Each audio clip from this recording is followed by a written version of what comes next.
नमस्कार, मी योगिता उबाळे. निरंतर वार्ताच्या बातमीपत्रात आपल्या सर्वांचं स्वागत करते. पाहूया काही ठळक घडामोडी. अंबरनाथ प्रभाग क्रमांक 18 शिवसेना अधिकृत उमेदवार अमृता अजय मोहरीकर यांच्या वतीने त्यांचे पती अजय मोहरीकर यांनी जनतेला आवाहन केले की अंबरनाथमध्ये झालेला विकास शिवसेनेच्या माध्यमातून ते पाहून जनता शिवसेनेच्या धनुष्यबाणालाच मतदान करतील.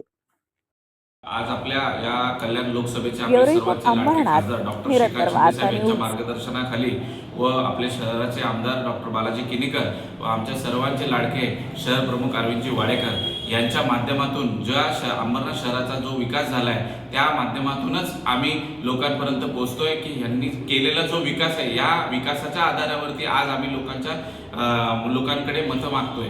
कारण झालेला विकास आणि पुढे करायचा विकास यासाठी आम्ही धनुष्यबाणाला मतदान करा असं लोकांना आवाहन करतो.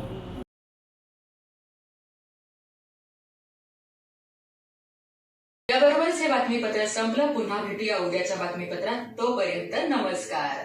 तुमच्या आजूबाजूला घडणाऱ्या घटना पाहण्यासाठी निरंतर वार्ता न्यूज चॅनलला सबस्क्राईब करा. तसेच नव्या व्हिडिओची नोटिफिकेशन मिळवण्यासाठी बेल आयकॉनवर क्लिक करा आणि रहा अपडेट.